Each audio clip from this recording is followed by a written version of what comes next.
We are back, flipped geometry at Hazelwood Central with Miss Robbins and Mr. Llanos, and we are going to continue our conversation today on polygons and quadrilaterals. So, what we would like for you to do now is turn your notes packet to where it says properties of parallelograms, like you see right there. There are five of them. I will go over each one of them for you and show you what they look like, and all we need you to do is to fill in these notes as we go along. Now, the first property of a parallelogram we're going to take a look at is just that right there. Opposite sides are congruent. Okay, what does that look like? If we have our parallelogram here, this side is congruent to this side, and this side is congruent to the opposite side. As you can see, opposite sides are congruent to each other. The second property that we're taking a look at is opposite sides are parallel. Now, if we take a look again at our parallelogram, it tells you in the name parallelogram that you can see something that's going to be parallel, and here they are. Those two sides are parallel to each other, and these two opposite sides are also parallel to each other. Number three, opposite angles are congruent. Again, I'm going to go ahead and mark that on this parallelogram that we have here. This angle will be congruent to that opposite angle, and this angle will be congruent to its opposite angle as well. Number four, consecutive angles are supplementary.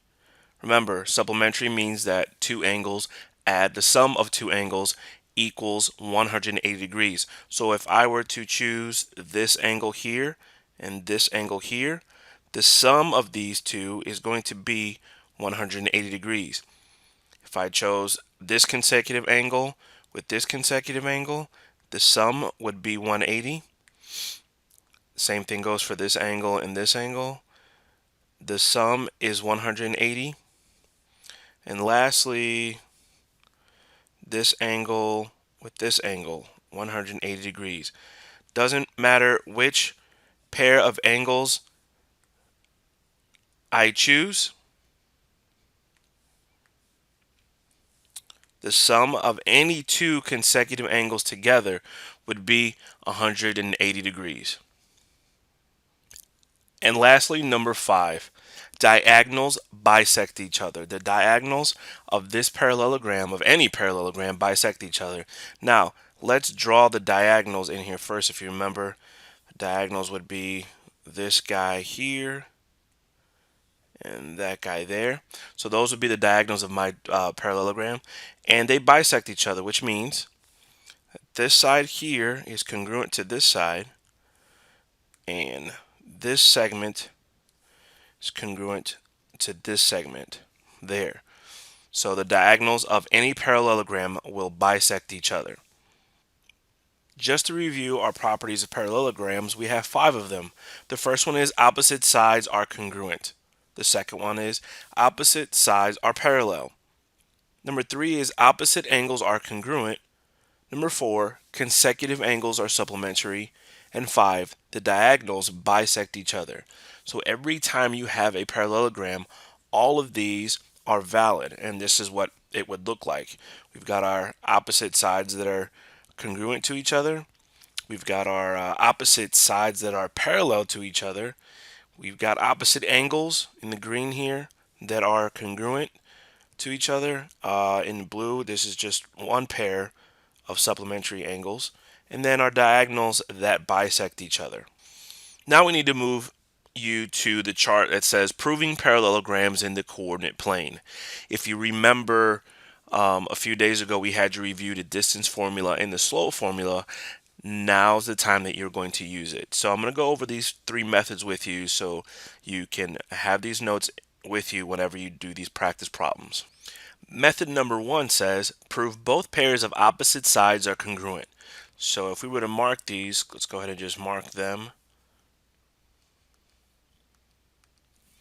And now we're going to write if line segment AB is congruent to line segment CD, and AD is congruent to line segment BC, then ABCD is a parallelogram. Now we're going to have both of these. If you know both pairs of opposite sides are congruent, then you have a parallelogram. And on the coordinate plane, how do we find if things are congruent, if sides are congruent to each other? 2 points, if you have 2 points and you're trying to measure them, you're going to use the distance formula.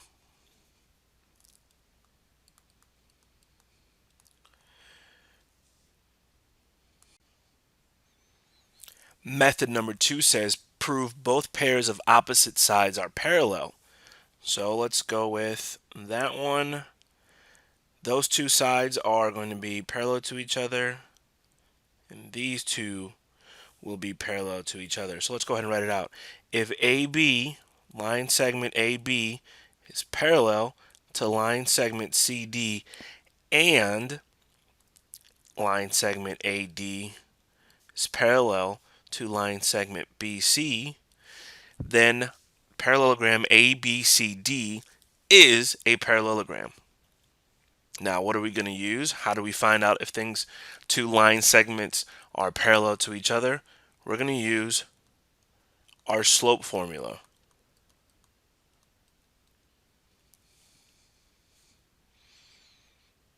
The last method says prove one pair of opposite sides are congruent and parallel. So let's just go use AB. What if AB is congruent to its opposite side and it's parallel to its opposite side? So we're going to write if AB